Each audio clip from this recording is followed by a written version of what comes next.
ወገኖች እንደምን አላችሁ? እግዚአብሔር የተመሰገነ ይሁን። ክብር ለጌታ ይሁን። ዛሬም እንደገና የእግዚአብሔርን ቃል አብረን እንካፈላለን። እግዚአብሔር ያስተማረኝን አብረን እንካፈላለን። እንግዲህ ዛሬ የምንማረው ከያዕቆብ ምዕራፍ 1 ከቁጥር 1 እስከ 4 ካለው ክፍል ነው። ለዚህ የተለያዩ ርዕሶች ሊሰጡት ይችላሉ።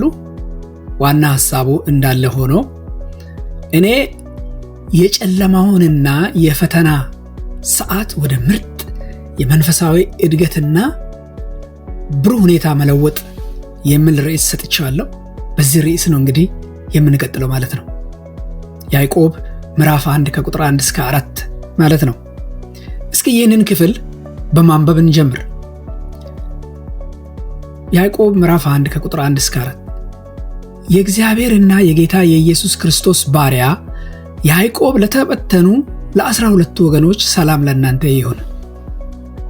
ቁጥር 2 እና 3 ወንድሞቼ ሆይ የእምነታችሁ መፈተን ትዕግስትን እንዲያደርግላችሁ አውቃችሁ ልዩ ልዩ ፈተና ሲደርስባችሁ እንደ ሙሉ ደስታ ቁጠሩት። ትዕግስትም ምንም የሚጎድላችሁ ሳይኖር ፍጹማንና ምሉዓን ትሆኑ ዘንድ ስራውን ይፈጽም ይላል። እንግዲህ የዚህ ምንባብ ጥያቄ ክርስቲያኖች በጌታ የሚያምኑ ፈተና ይደርስባቸዋል ወይስ አይደርስባቸውም የሚል አይደለም። ይሄ አይደለም ጥያቄው። ምክንያቱም ያዕቆብ ፈተናዎች የማይቀሩ መሆናቸውን በግልጽ አስቀምጧል በዚህ ክፍል ላይ፣ አሁን ባነበብነው ክፍል ላይ ማለት ነው። እውነተኛው መጠየቅ ያለበት ጥያቄ ግን ይሄ ነው። አንድ አማኝ እንዴት በጣም የጨለመውን የፈተና ሰዓት ወደ ምርጥ የመንፈሳዊ እድገትና ብሩህ ሰዓት ሊለውጠው ይችላል የሚለው ጥያቄ ነው መጠየቅ ያለበት። እንግዲህ ያዕቆብ የሚጽፈው ለተበተኑ፣ ጫና ለበዛባቸው፣ ለተፈተኑና ለተናወጡ፣ መከራን ለሚቀበሉ ክርስቲያኖች ነው። ሆኖም ከፈተና እንዲሸሹ ከመንገድ ይልቅ ብስለትን፣ ጽናትንና መንፈሳዊ ሙላትን በሚያስገኝ መንገድ እንዴት ምላሽ መስጠት እንደሚችሉ ያስተምራቸዋል። እንግዲህ ይህ ያነበብነው ክፍል ጥልቅ ስነ መለኮታዊ፣ ተግባራዊና እረኝነት የተሞላበት ክፍል ነው። እግዚአብሔር ሕመማችንን፣ መከራችንን በከንቱ አያባክንም፣ ይጠቀምበታለች። ይህም ክፍል ይህንን ነው የሚያሳየን። እንግዲህ ያዕቆብ ሁላችንም እንደምናውቀው የጌታችንና የመድኃኒታችን የኢየሱስ ክርስቶስ ወንድም እና በኢየሩሳሌም ቤተክርስቲያን ውስጥ ደግሞ በጣም የተከበረ መሪ ነው። በቁጥር 1 ላይ እንደተመለከትነው ለተበተኑ ለ12 ወገኖች በማለት ይጽፋል። ይህም ማለት ምናልባትም በስደትና በችግር ምክንያት ወደ ተለያዩ ቦታዎች ለተበተኑ አይሁዳዊ የሆኑ ክርስቲያኖች፣ ከአይሁድ ለሆኑ ክርስቲያኖች ነው ማለት ነው።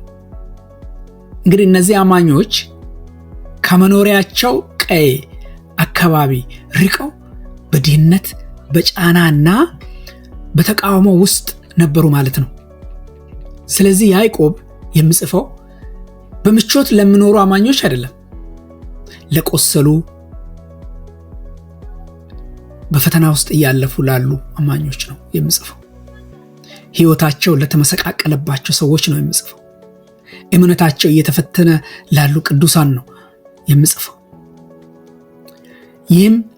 ይህንን ምንባብ እጅግ ከባድና ኃይለኛ ያደርገዋል። ምክንያቱም ያዕቆብ በንድፈ ሐሳብ ብቻ ወይ ደግሞ በቲዮሪ ብቻ እያወራ አይደለም። እውነተኛ ሕመም ላላቸው እውነተኛ ሰዎች በእረኝነት ልብ እየተናገረ ነው። ፈተናዎች እግዚአብሔር እንደተዋቸው የሚያሳዩ ምልክቶች እንዳልሆኑ ያሳያቸዋል ያዕቆብ። ፈተናዎች ብዙ ጊዜ እግዚአብሔር እኛን ለማጥራት የሚጠቀምባቸው መሳሪያዎች ናቸው። ሊያጠራን ይጠቀምባቸዋል። እግዚአብሔር ሊያጠራን ይጠቀምባቸዋል። እንግዲህ በሕይወት ውስጥ ሁሉም ነገር ጨለማ የሚሆንባቸው ጊዜያት አሉ። ሁላችንም ይህንን እናውቃለን። ጸሎት ምላሽ ጨርሶ የማይኖረው የሚመስልበት ጊዜ አለ። ሕመም ታመን ሳይሻለን ሲቆይ በር ሲዘጋ የምንወደው ሰው ሲያሳዝነን፣ ሸክም ከጠበቅነው በላይ ሲከብድ እና ከባባድ ፈተናዎች፣ በእንደዚህ አይነት ጊዜያት በተፈጥሯችን እንዲህ ብለን እንጠይቃለን፣ ጌታ ሆይ ይህ ለምን እየሆነ ነው? ለምን አሁን? ለምን እኔ? በዚህ ውስጥ አንተ የት ነህ እንላለን። የት ነህ? ዕንባቆምም ይህንን ጥያቄ ጠይቀዋል። ዕንባቆምን እስኪ አንብቡ፣ ምዕራፍ 1 ላይ ጥያቄ ሲጠይቅ እንመለከታለን። ተመሳሳይ ጥያቄ፣ ፍርድ ሲዛባ፣ ይሄ ሁሉ ሲሆን አንተ የት ነህ እያለ ይጠይቃል። ያዕቆብ በሚገርም ሁኔታ የእኛ የጨለማ ሰዓት የሚያጠፋን ሰዓት ሳይሆን በእግዚአብሔር እጅ ምርጥ በሕይወት የሚያሳድገን እንደሆነ ያሳየናል። ሊያጠፋን የሚመስለው እሳት በትክክል ሊያጠራን፣ እምነታችንን ሊያጠራ የታሰበ እንደሆነ ያሳየናል። ሊያደቀን የሚመስለው ጫና በትክክል ሊያበስለን እንደሆነ ያሳየናል። ትርጉም የለሽ የሚመስለን ፈተና በእውነት ዘላለማዊ የሆነ ነገርን ሊያፈራ እንደሆነ ያዕቆብ ይህንን ያሳየናል። እንግዲህ ወገኖቼ ያዕቆብ ይህንን ነው እያሳየን ያለው። እግዚአብሔር በፈተናዎች ውስጥ እኛን በመቅረጽ ጭልምልም ያሉ ሁኔታዎቻችንን ወደ ምርጥ ወደምናድግበት ሁኔታ ይለውጠዋል። እግዚአብሔር እንዴት ነው የጨለማ ሁኔታዎቻችንን ወደ ምርጥና ወደምናድግበት ሁኔታዎች የሚለውጠው? አንደኛ፣ በፈተናዎቻችን ውስጥ ትክክለኛ አመለካከት እንዲኖረን በማስተማር። ቁጥር 2 ላይ በፈተናዎቻችን ውስጥ ወይ ስለ ፈተናዎቻችን ትክክለኛ አመለካከት እንዲኖረን ያስተምረናል ማለት ነው። ቁጥር 2 ላይ እስኪ ቁጥር 2 እናንብብ። እንደዚህ ይላል፣ ወንድሞቼ ሆይ ልዩ ልዩ ፈተና ሲደርስባችሁ እንደ ሙሉ ደስታ ቁጠሩት ይላል። ልዩ ልዩ ፈተና ሲደርስባችሁ እንደ ሙሉ ደስታ ቁጠሩት። ያዕቆብ ፈተና ከደረሰባችሁ አይልም። እንደ ድንገት ፈተና ከደረሰባችሁ አይልም፣ ሲደርስባችሁ ነው የሚለው። ሁለቱ ልዩነት አለው አይደል? ከደረሰባችሁ እና ሲደርስባችሁ የሚለው ልዩነት አለው። ስለዚህ ፈተናዎች በህይወታችን በክርስትና ህይወታችን ውስጥ ዝም ብሎ በድንገት የሚከሰቱ እንቅፋቶች አይደሉም። እነርሱ ወደ ደቀ መዝሙርነት የሚያሳድጉን የደቀ መዝሙርነት መንገድ አካል ናቸው ማለት ነው። ሌላው ልዩ ልዩ የሚለው ሐረግ ራሱ ብዙ ቀለም ያላቸው፣ ብዙ መልክ ያላቸው፣ ብዙ አይነት ፈተናዎች ማለት ነው። ልዩ ልዩ ስል አንዳንዶቹ አካላዊ ናቸው፣ አንዳንዶቹ የገንዘብ ናቸው፣ አንዳንዶቹ ስሜታዊ ናቸው፣ አንዳንዶቹ የግንኙነት ናቸው፣ አንዳንዶቹ ደግሞ ማንም ሊያያቸው የማይችላቸው የግል ሸክሞቻችን ናቸው። ነገር ግን ያዕቆብ እንደ ሙሉ ደስታ ቁጠሩት ይላል። ይህ ማለት በህመም እንዝናናለን ማለት አይደለም። በህመም እንደሰታለን ማለት አይደለም። መከራ አስደሳች ነው ማለት አይደለም። በልብ ስብራት ላይ እንስቃለን ማለት አይደለም። ልብ ተሰብሮ እንስቃለን ማለት አይደለም። ይህ ማለት ግን ሆን ብለን በእምነት የተሞላ ግምገማ እናደርጋለን ማለት ነው። የህይወታችንን ግምገማ ቁጠሩት የሚለው ቃል አንድን ነገር ከእግዚአብሔር አንጻር ማሰብን፣ መገመትን ወይም መመልከትን የሚያሳይ ቃል ነው ማለት ነው። እዚህ ላይ ደስታ ለህመም የሚሰጥ ስሜታዊ ምላሽ አይደለም።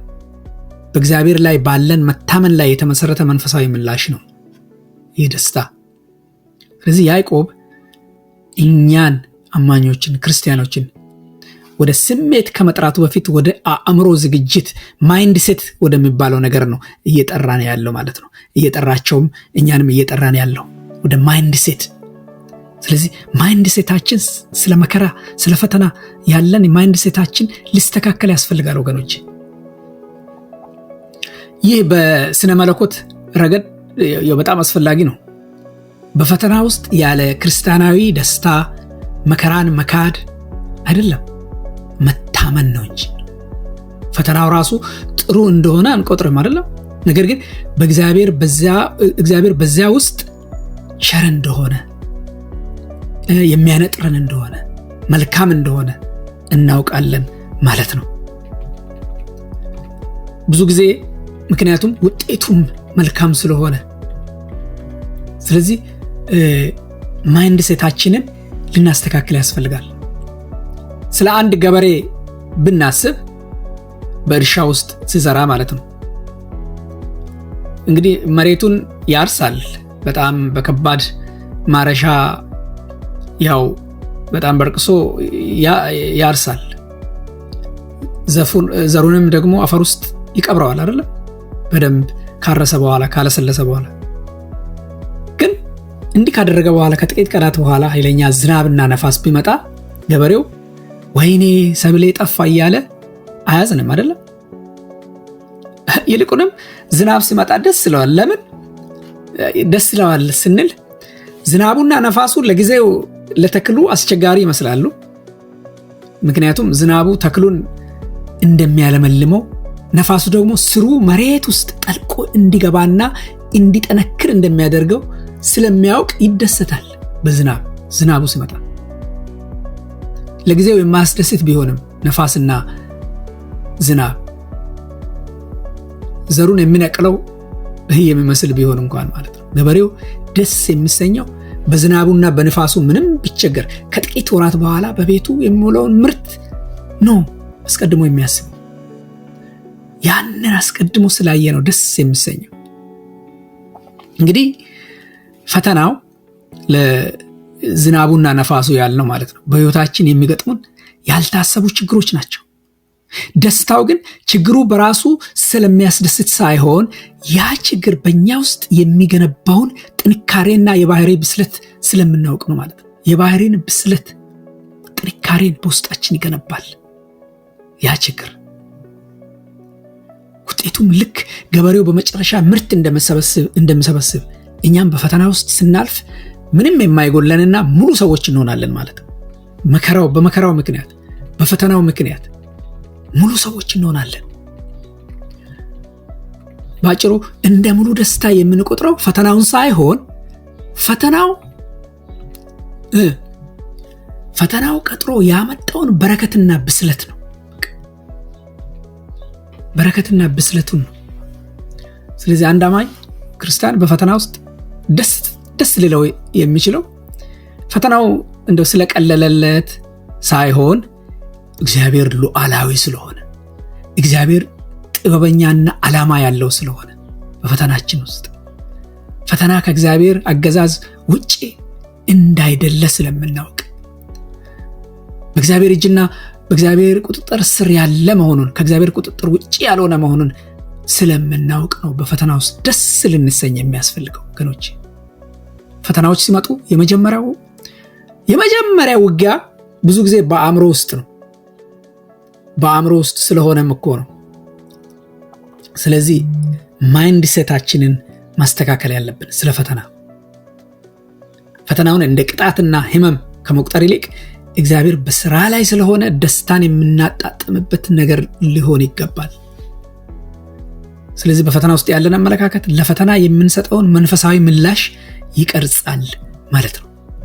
መንፈሳዊ ምላሻችን ለፈተና በምንሰጠው ምላሽ ይቀርጻል ማለት ነው። መንፈሳዊ ምላሽ እግዚአብሔር በፈተናዎች ውስጥ እኛን በመቅረጽ ጭልምልም ያሉ ሁኔታዎቻችንን ወደ ምርጥ እና ወደ ብሩህ ወደምናድግበት ሁኔታ ይለውጣል። እግዚአብሔር እንዴት ነው የጨለማ ሁኔታዎቻችንን ወደ ምርጥና ወደምናድግበት ወደ ብሩህ ሁኔታዎች የሚለውጠው? ሁለተኛው ነጥብ ሁላችንም ይህንን እናስታውስ። ሁለተኛ ነጥብ ነው ይሄ። የፈተናዎቻችንን ምክንያት እንድናውቅ በመርዳት ቁጥር 3 ላይ የፈተናዎቻችንን ምክንያት እንድናውቅ ይረዳናል ማለት ነው። በመርዳት ነው። ቁጥር 3 ላይ ምንድነው ማለት? የእምነታችሁ መፈተን ትዕግስትን እንዲያደርግላችሁ አውቃችሁ ይላል። የእምነታችሁ መፈተን ትዕግስትን እንዲያደርግላችሁ አውቃችሁ ይላል። ያዕቆብ ከአመለካከት ወደ መረዳት ይሸጋግራል። የመጀመሪያው ማይንድሴት ያልነው አመለካከት ነበር። አሁን ግን ነገሩን ወደ ማወቅ ወደ መረዳት ሲያሸጋግረን ነው የምንመለከተው በዚህ ክፍል። ክርስቲያናዊ ደስታ ምክንያታዊ ያልሆነ ነገር አይደለም ማለት ነው። በእውቀት ላይ የተመሰረተ ነው። ምክንያቱም የእምነታችሁ መፈተን ትዕግስትን እንዲያደርግላችሁ አውቃችሁ የሚለው ቃል ቀላል ቃል አይደለም። አውቃችሁ ምክንያታዊ ሆናችሁ፣ ደስታችን ምክንያታዊ ነው፣ አውቀን ነው ማለት ነው። ስለዚህ አማኞች ፈተናዎችን ሊታገሱ የሚችሉት ዓለም የማያውቀውን ነገር ስለሚያውቁ ነው። ዓለም የማይገባው ነገር ስለሚገባ ነው። እግዚአብሔር በእምነት መፈተን በኩል በእምነት ስንፈተን በዛ በኩል አንድ ነገር እየሰራ እንደሆነ ስለምናውቅ ነው። ሌሎች የማያውቁትን አንድ ነገር በሕይወታችን እየሰራ እንደሆነ ስለምናውቅ ነው። ወገኖች መፈተን የሚለው ቃል አንድ ነገር እውነተኛ መሆኑን የማረጋገጥን ሐሳብ ይይዛል። የማጥራትን ሐሳብ ይይዛል። ልክ ብረት ንጽህናው እንድታወቅ በእሳት ውስጥ እንደምነጥር ማለት ነው። በቃ ነጥሮ ያረጋግጣል። እምነታችን በአለቱ ላይ የቆመ እንደሆነ፣ እምነታችን ጽኑ እንደሆነ ያረጋግጥልናል ማለት ነው። ፈተናዎች በራሳቸው እምነትን አይፈጥሩም በእርግጥ። ነገር ግን እውነተኛ እምነትን ይገልጣሉ፣ ያጠራሉ፣ ያጠነክሩማል። ፈጽሞ ያልተፈተነ እምነት እንደምንድነው ማለት ነው? ያልተረጋገጠና ያልጠራ እምነት ነው ማለት ነው። ፈተና በሕይወት ውስጥ ምንም እንደው አግኝቶት የማያውቅ ሰው እምነቱ አልተረጋገጠም፣ አልጠራም። ያልጠራ አይነት እምነት ነው ያለው ማለት ነው። እና የተፈተነ እምነት ምን ያፈራል? ትዕግስትን፣ ጽናትን። ይህንን ነው እኮ የሚለን ይህ ክፍል። ይህ ማለት ጽናት፣ በትዕግስት መጽናት፣ ተስፋ ሳይቆርጡ በጫና ውስጥ የመቆየት ችሎታ ማለት ነው። ያንን በሕይወታችን ውስጥ ይፈጥራል ወገኖቼ። እግዚአብሔር ፈተናን ብዙ ጊዜ የሚጠቀመው እኛን ለማዳከም፣ እኛን ለመጣል ሳይሆን እኛ ብርቶች እንድንሆን ነው። እኛን ብርቶች ለማድረግ ነው። እምነታችንን ለማጥፋት ሳይሆን ጽናታችንን ለማሳደግ ነው። ወዲያውኑ ከችግር ለማውጣት ሳይሆን በችግሩ ውስጥ እኛን ለማጠንከር ነው። ዲያብሎስ ግን ሲፈትን ለመጣል ነው። እንዴት ሲሞን ጴጥሮስን ኢየሱስ ክርስቶስ አንድ ጊዜ ምን አለ? ሰይጣን እንደ ስንዴ ሊያበጥርህ ለመነኝ፣ እኔ ግን ለአንተ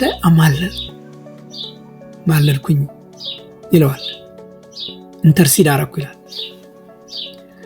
እግዚአብሔር ፍላጎቱ የኛ ምቾት ብቻ አይደለም። እርሱ በእርሱ አምሳል እንድንቀረጽ ይፈልጋል። ለዚህም እሱ ቁርጠኛ ነው። በቃ ቁርጠኛ ሆኖ ነው የማንወደውን መከራ፣ የማንወደውን ችግር በሕይወታችን ላይ የሚያመጣብን። ስለዚህ እኛ አማኞች ሊቆሙ፣ ሊታገሱ፣ ሊታመኑና ሊጸኑ የሚችሉ ሰዎች አድርጎ በፈተና እየቀረጻቸው ነው ማለት ነው። ሊታመኑ የሚችሉ አድርጎ፣ ሊታገሱ የሚችሉ አድርጎ፣ ሊቆሙ የሚችሉ አድርጎ እየቀረጻቸው ነው ማለት ነው። እየቀረጸን ነው ማለት ነው። ለዚህ ፈተና አጋጣሚ የሚመጣ አይደለም። በእግዚአብሔር እጅ የመፍጠር ኃይል አለው። ተአምራትን የማድረግ ኃይል አለው። ከዛ የማዳን የማሻገር ኃይል አለው። ያዕቆብ ትዕግስትን፣ ጽናትን ያደርጋል ይላል። ትዕግስት ጽናትን ያደርጋል ይላል። ትዕግስት ጽናትን ያደርጋል። ይህም ማለት በሂደት ውስጥ መለኮታዊ ዓላማ አለ ማለት ነው። እግዚአብሔር የሚፈልገው ነገር አለ ማለት ነው። የእምነታችሁ መፈተን ትዕግስትን እንዲያደርግላችሁ አውቃችሁ ይላል። የእምነታችሁ መፈተን ትዕግስትን እንዲያደርግላችሁ አውቃችሁ ይላል። እንግዲህ የእምነታችሁ መፈተን ትዕግስትን እንዲያደርግላችሁ አውቃችሁ። አንድ አንጥረኛ ወርቁን እሳት ውስጥ የሚከተው ሊያጠፋው ፈልጎ አይደለም። በወርቁ ላይ የተለጠፉትን እነዚህ አላስፈላጊ ቆሻሻዎች አሉ፣ ድሮስ የምንላቸው ነገሮች፣ እነዛን ለማስወገድ ነው። ወርቁ በእሳት ውስጥ በቆየ ቁጥር እየነጠረ ይሄዳል። አንጥረኛው ወርቁ መጥራቱን ራሱ የሚያውቀው እዛ በወርቁ የራሱን ምስል በወርቁ ላይ እንደ መስታወት ሲንጸባረቅ ሲያይ ነው። ማንጸባረቅ ከቻለ ነው በትክክል ጠርቷል የሚለው። ፈተና የእምነታችንን ጥራት ይፈትሻል። በትዕግስት ውስጥ ስናልፍ ደግሞ በእኛ ውስጥ የፈጣሪ መልክና ባህሪ ጎልቶ መታየት ይጀምራል። ወገኖች በትዕግስት ውስጥ ስናልፍ እኛ ክርስቲያኖች፣ እኛ አማኞች በትዕግስት ስናልፍ በእኛ ውስጥ የፈጣሪ መልክና ባህሪ ጎልቶ መታየት ይጀምራል። ጎልቶ ይታያል። ምንም የሚጎድላችሁ ሳይኖር ፍጹማንና ሙሉት የሆኑ ዘንድ ይላል አይደል? አንድ የኦሎምፒክ ሯጭ ልምምድ ሲያደርግ ጡንቻው ያው ለጊዜው በጣም ይወጠራል፣ ትንፋሹ ይቆራረጣል፣ ሰውነቱ ይዝላል። ስሮጥ ዳገት ቁልቁለት ስል ያ ስቃይ ግን አትሌቱን ለማዳከም ታስቦ ሳይሆን ለታላቁ ውድድር ብቁ ለማድረግ ታስቦ የተደረገ ነው። ያንን ድካም በትዕግስት ካላለፈ ለድል የሚያበቃ ጽናት ወይም ኢንዱራንስ ሊኖረው አይችልም ማለት ነው። ትዕግስት በህይወታችን ስራዋን ስትሰራ መንፈሳዊ ጡንቻችን ይጠነክራል። በየትኛውም የህይወት ውጣ ውረድ ውስጥ የማንናወጥ ሙሉ ሰዎች እንሆናለን ማለት ነው። ፈተና የእምነታችንን ጥራት ይፈትሻል። በትዕግስት ውስጥ ስናልፍ ደግሞ በእኛ ውስጥ የፈጣሪ መልክና ባህሪ ጎልቶ መታየት ይጀምራል።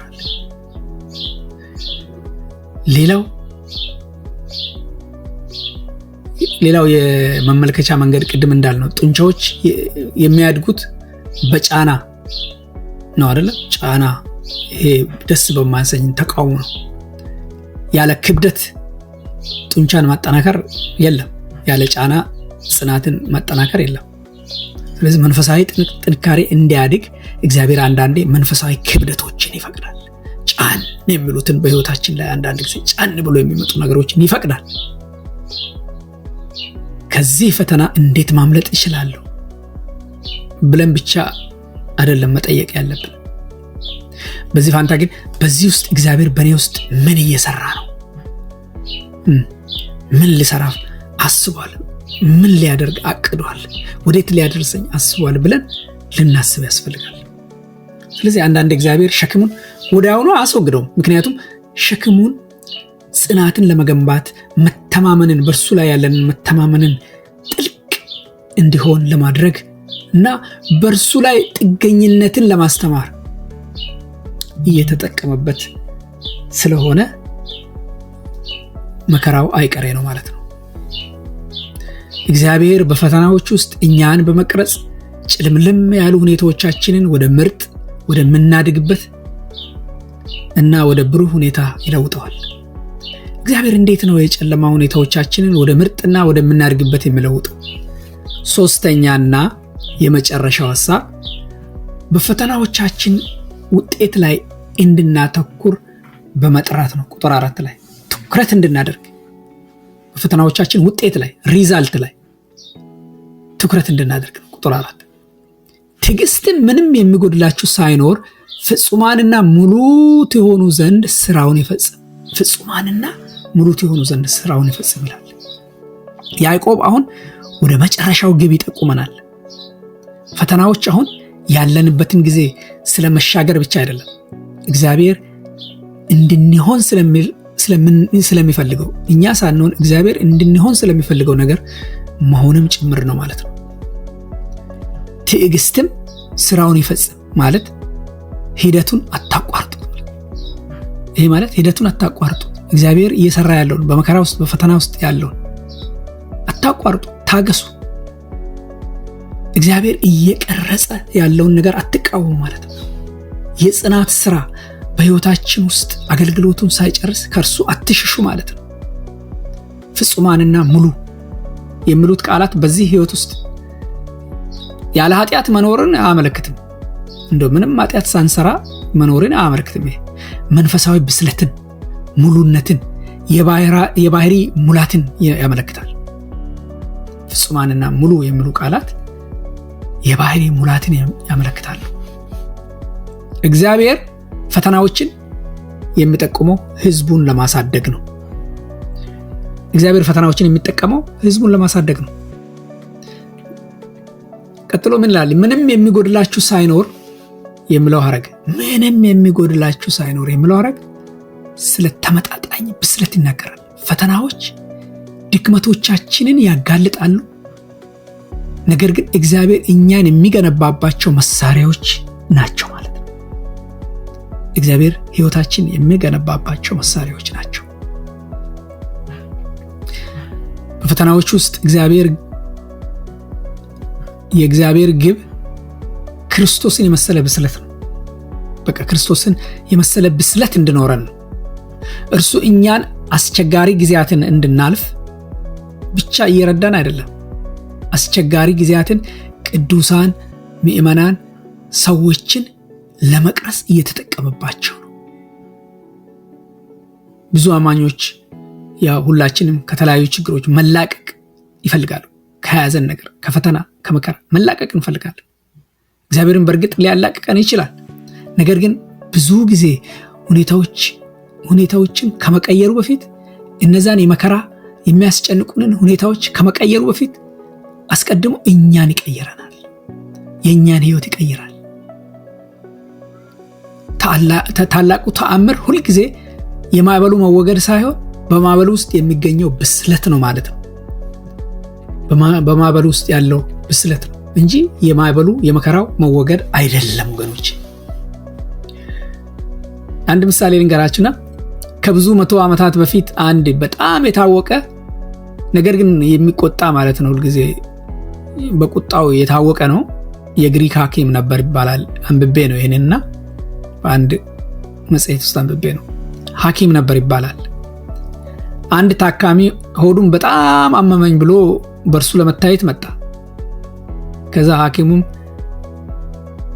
በጣም መራራና የሚቀፍ ሽታ ያለው መድኃኒት ስለሆነ ተጠንቅቀህ ውሰድ ብሎ በጽዋ ሞልቶ ሰጠው። እዚህ ላይ ፈተናው ምንድነው? ገና ሲቀምስ ነው ፈተናው። ሰውየው ገና መድኃኒቱን ሲቀምሰው ፊቱ ተጨማደደ፣ ከአፉ ሊተፋውም ፈለገ። ይህኮ መራራ ነው፣ እንዴት በደስታ ውሰደው ይለኛል ብሎ በጣም እየተቆጣ እየተነጫነጨ እንደዛ ብሎ ነው የጮኸው። ሐኪሙ ግን እንዲህ አለው፣ አሁኑኑ እየወሰድክ ደስተኛ ከሆንክ መድኃኒቱ ሆዲ ውስጥ ገብቶ ስራውን ይጀምራል፣ ትፈወሳለህ። ካልሆነ ግን ከበሽታው አትድንም አለው። ከዛም በኋላ ታካሚው መድኃኒቱን ጨልጦት ሆዲ ውስጥ ጦርነት ተጀመረ እንግዲህ ከበሽታው ጋር። ሰውየው በጣም እየተጨነቀ በቃ ይበቃኛል ላውጣው እያለ ሐኪሙን ይጠይቀዋል። ሐኪሙ ግን እንዲህ ሲል መለሰለት፣ መድኃኒቱ ሆዲ ውስጥ ተዘዋውሮ ቆሻሻውን በሙሉ ጠራርጎ እስኪጨርስ ድረስ ታገስ፣ ትዕግስት ይኖርህ፣ ታገስ። እንደምንም ታገሰና ሰውየውን እንደምንም ቆየ። ከዛ ሰውየውን ለጥቂት ደቂቃዎች ላበላ ባደረገው መድኃኒቱ። በመጨረሻ ግን ያ መራራ መድኃኒት ስራውን ጨርሶ ታካሚው ተሽሎት በቀሎት ተገኘ ማለት ነው። ተሻለው። እንግዲህ በረጅሙ ተነፈሰና አሁን ዳንኩ፣ ምንም ህመም የለብኝም አለ ማለት ነው። ሐኪሙም እየሳቀ አየህ ትዕግስት ስራዋን እንድትጨርስ ስላልከለከልካት አሁን ሙሉ ሰው ሆንክ አለው። ትዕግስት ስራዋን እንድትጨርስ ስላልከለከልካት።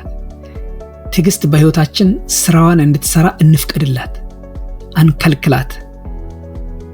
በመከራ ውስጥ ትዕግስት ወሳኝ ሰው ነው ማለት ነው። ሙሉ ሰው የሚያደርገን ነገር ነው ማለት ነው። ጌታ ኢየሱስ ክርስቶስ ይህንን ነው የምናገረው፣ ሙሉ ሰው ያደርገናል ትዕግስት። እንግዲህ ከዚህ ታሪክ የምንማረው መድኃኒቱ በህይወታችን የሚመጡ መራራ ፈተናዎች ናቸው። እነዚህን ያመለክታል። ገና ሲመጡ እነዚህ መራራ የማንወዳቸው ነገሮች ይህ እንዴት ደስ ይላል ብለን ለመቀበል ይከብደን ይሆናል። በደስታ አንቀበልም። ብዙዎቻችን መድኃኒቱን እንደቀመሰን ይበቃኛል ብለን እንተፋዋለን። ትዕግስታችን ያልቃል። በሽታው ሳይለቀን እያሰቃየን ይቆያል። እንደዛ ከሆነ ደግሞ እንግዲህ ፈተናው ውስጥ እያለን የምናሳየው ትዕግስት ልክ እንደ መድኃኒቱ ሆዳችንን እንደሚገለባብጥ ስሜት ማለት ነው። ሊቆረቁረን ይችላል። ነገር ግን ስራዋን እንድትጨርስ ከፈቀድንላት በመጨረሻው ጤነኛና ብርቱ ፍጹማንና ሙሉ ሆነን እንወጣለን ማለት ነው። ሙሉ ሆነን እንወጣለን። በትዕግስት መቆየት ማለት መራራውን መድኃኒት ለበጎ ነው ብሎ ጨልጦ ውጤቱ እስኪመጣ ድረስ ፊትን ሳጨማድዱ በደስታ መጠበቅ ማለት ነው። የአሁኑ ጊዜ ህመም ብቻ አሁንም እየታመምን ያለነው የአሁኑን ጊዜ ህመም ብቻ በመመልከት ፈተናዎችን በመሸሽ አናባክን። እግዚአብሔር በርሱ በፈተናችን በኩል እየሰራ ያለውን ነገር እንመልከት፣ አሪቀን እኒ አንዳንዶቹ በጣም ጠንካራ አማኞች የምንላቸው እንኳን ማለት ነው ጠንካራ ነው የገሌ የምንላቸው ፈጽሞ መከራ ያልደረሰባቸው አይደሉም። እነሱ ትዕግስት ስራዋን እንድትጨርስ የፈቀዱ ናቸው።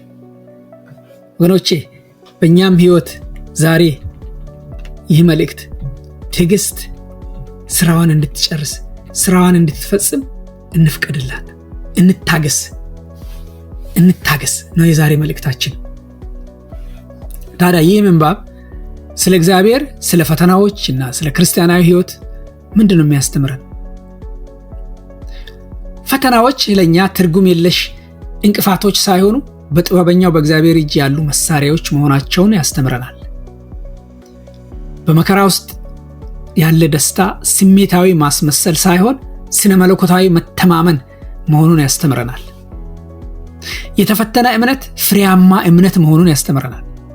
እግዚአብሔር ጽናትን ለማምጣት ጫናን፣ መከራን፣ ከባድ ሁኔታን ይጠቀማል። የእግዚአብሔር የመጨረሻ ዓላማ ብስለት መሆኑን ያስተምረናል። እርሱ ጽኑ፣ ሙሉና መንፈሳዊ ሙላት ያላቸውን አማኞች እየቀረጸ ደጋግሞ እየቀረጸ ቀርጾ ያወጣቸዋል።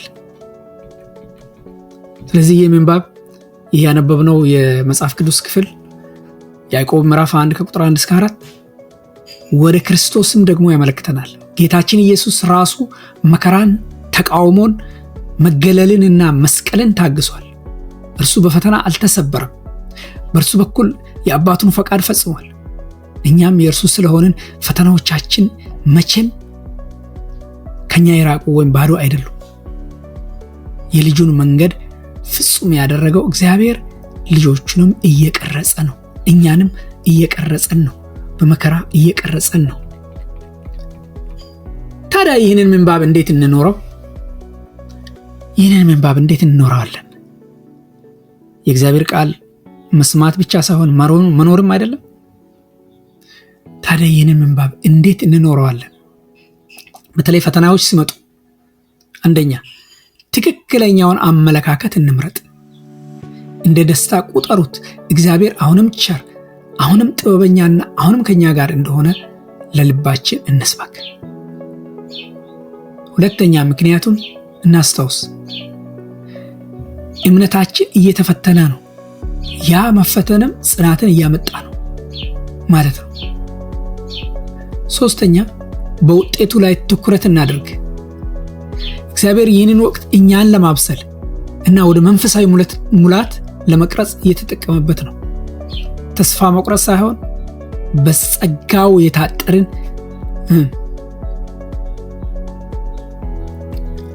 ያ መሆናችንን መገንዘብ ይኖርብናል። ፈተና ጨለማ ሊሆን ይችላል። የእግዚአብሔር ዓላማ ግን ብሩህ ነው። ህመሙ ጥልቅ ሊሆን ይችላል። የእግዚአብሔር ሥራ ግን የበለጠ ጥልቅ ነው። እንደ መጥፎ ሰዓት የሚሰማን ነገር በእግዚአብሔር እጅ ምርጥ ሰዓት ሊሆን ይችላል ወገኖች፣ ምርጥ ሊሆን ይችላል። ወዳጆቼ ሆይ አንዳንዶቻችን አሁን በያዕቆብ ምዕራፍ 1 ውስጥ ነን። የሱ አይነት መከራ ውስጥ ነን። በያዕቆብ ምዕራፍ 1 መከራ ውስጥ ነን ብዙዎቻችን። ጫናው እውነተኛ ነው። ጥያቄዎቹ ብዙ ናቸው። ሸክሙ ከባድ ነው። ነገር ግን የጌታን ቃል ስሙ። ስለ ፈተና ትክክለኛ አመለካከት ይኖረን። የፈተናችንን ምክንያት እንወቅ።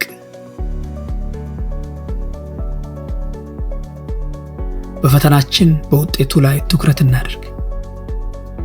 እግዚአብሔር በእኛ ላይ ሥራውን አልጨረሰም ወገኖቼ። እሳቱ ዓላማ አለው። ፈተናው እቅድ አለው። ጽናቱ ሥራ አለው። ሥራውም በከንቱ አይባክንም። እግዚአብሔር በፈተናዎች ውስጥ እኛን በመቅረጽ የጨለማን ጊዜ ወደ ምርጥና ብሩህ ጊዜ ይለውጠዋል። እግዚአብሔር እንዴት ነው የጨለማን ጊዜ ወደ ምርጥና ብሩህ ጊዜ የሚለውጠው ካልን፣ አንደኛ በፈተናዎቻችን ውስጥ ትክክለኛ አመለካከት እንዲኖረን በማስተማር፣ ሁለተኛ የፈተናዎቻችንን ምክንያት እንድናውቅ በመርዳት፣ ሶስተኛ በፈተናዎቻችን ውጤት ላይ እንድናተኩር በመጥራት ነው ማለት ነው። ወገኖቼ እንግዲህ በዚህ ቃል በማስተዋል እንኖር። እግዚአብሔር ይህንን ቃል እንድንናገር ብቻ ሳይሆን እንድንሰማ ብቻ ሳይሆን እንድንኖርበት ይፈልጋልና አሁን በመከራ ውስጥ ያላችሁ ወገኖች፣ አሁን በተለያዩ ችግሮች ውስጥ ያላችሁ ወገኖች፣ እግዚአብሔር እናንተን ሊጎዳ ፈልጎ አይደለም። እግዚአብሔር እናንተን ጠልቷችሁ አይደለም። እግዚአብሔር በእውነት እናንተን ስለማይፈልግ አይደለም። እግዚአብሔር በፈተና አልፋችሁ ድል እንድታደርጉ፣ እንድትጸኑ፣ ትዕግስትን እንድትለማመዱ ሊያጠራችሁ ስለፈለገ ነው። ይህንን አስቡና በፈተናችሁ ደስ ይበላችሁ፣ እንደ ሙሉ ደስታም ቁጠሩት። እግዚአብሔር ይባርካችሁ። ተባረኩ። እግዚአብሔር ይባርካችሁ።